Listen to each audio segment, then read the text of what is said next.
নমস্কার বন্ধুরা, কেমন আছেন আপনারা সবাই? মায়ের রান্না অ্যান্ড ব্লগ চ্যানেলের নতুন একটি ব্লগে আপনাদের সবাইকে জানাই অনেক স্বাগত। আমি আজকে শেয়ার করব ভাঙন মাছের ঝাল রেসিপি। তো বন্ধুরা, বাঙালি মানেই কিন্তু মাছে ভাতে বাঙালি। আর এই মাছে ভাতে বাঙালিরাই কিন্তু বিভিন্ন রকমের মাছ খেতে পছন্দ করে।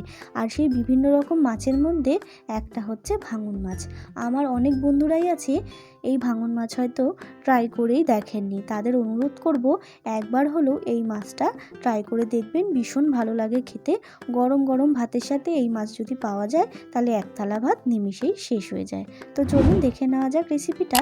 তার আগে আমার চ্যানেল এখনও সাবস্ক্রাইব করা না থাকলে অবশ্যই সাবস্ক্রাইব করে পাশে থাকা বেল আইকনটা ক্লিক করে রাখবেন। প্রথমেই আমি এখানে নিয়েছি একটা ভাঙন মাছ। মাছটাকে আমি ভালো করে ধুয়ে পরিষ্কার করে নিয়েছি। তারপরে উপর থেকে দিয়ে দিলাম পরিমাণ মতো হলুদ এবং পরিমাণ মতো লবণ। এবার ভালো করে মাছটাকে আমি মাখিয়ে নিচ্ছি। এই মাছটাকে কিন্তু আমরা ভাঙন মাছ বলি। আপনারা কে কী নামে জানেন অবশ্যই আমাকে কমেন্ট করে জানাবেন। তারপরে আমি এখানে কিছু উপকরণ নিয়েছি সর্ষে এবং পোস্ত। সর্ষে পোস্তটা আমি আগে থেকে ভিজিয়ে রেখেছিলাম। ভিজিয়ে রাখলে কিন্তু বাটতে সুবিধা হয়। আর নিয়েছি একটা টমেটো কুচি আর বেগুন, ধনেপাতা। বেগুনটা চাইলে আপনারা নাও দিতে পারেন। এবার সরাসরি আমি কিন্তু গ্যাসে একটি কড়াই বসিয়ে তার মধ্যে দিয়ে দিচ্ছি পরিমাণ মতো সর্ষের তেল। এবার তেলটাকে গরম করে নেব। তেলটা গরম হয়ে আসলেই আমি এক এক করে নুন হলুদ মাখানো মাছগুলো ভেজে নেব।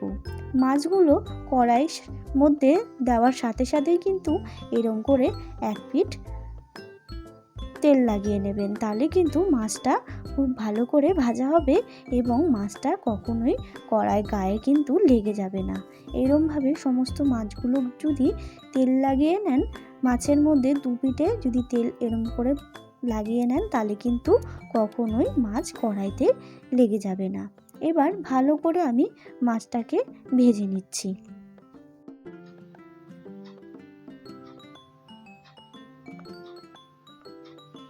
তো দেখুন বন্ধুরা, মাছ ভাজা কিন্তু আমার এখানে কমপ্লিট। আমি কিন্তু খুব কড়া করে মাছগুলো ভেজে নিয়েছি।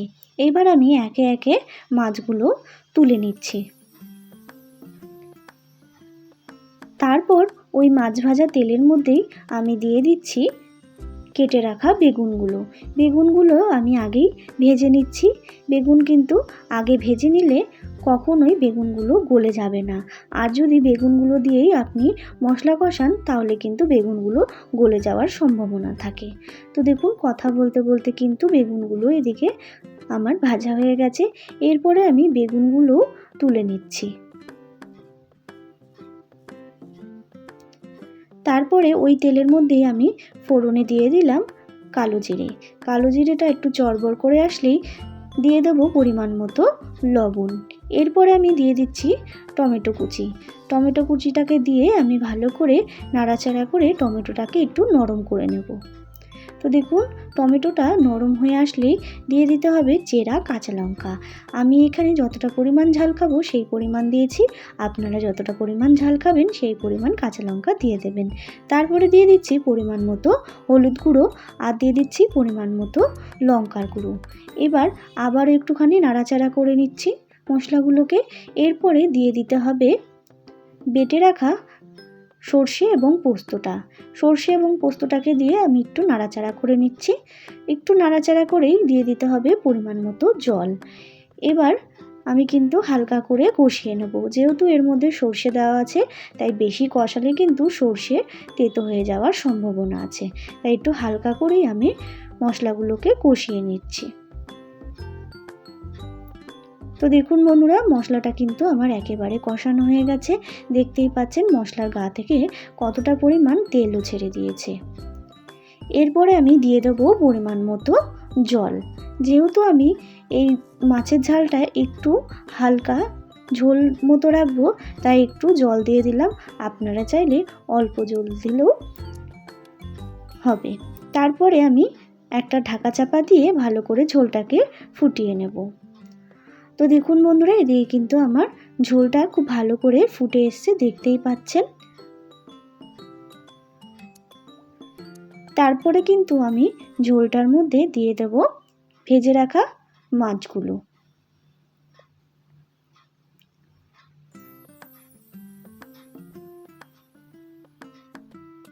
মাছগুলো দেওয়া হয়ে গেলে আমি দিয়ে দেব ভেজে রাখা বেগুনগুলো।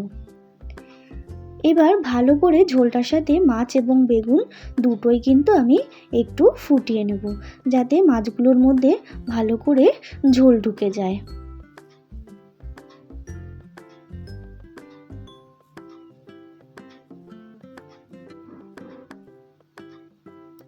তো দেখতেই পাচ্ছেন মাছগুলো কিন্তু খুব ভালো করে ফুটে এসছে। তারপরে আমি দিয়ে দিলাম পরিমাণ মতো ধনেপাতা কুচি। ব্যাস, এরপরে একটুখানি ফুটিয়ে নিলেই রেডি এই ভাঙন মাছের ঝাল রেসিপি।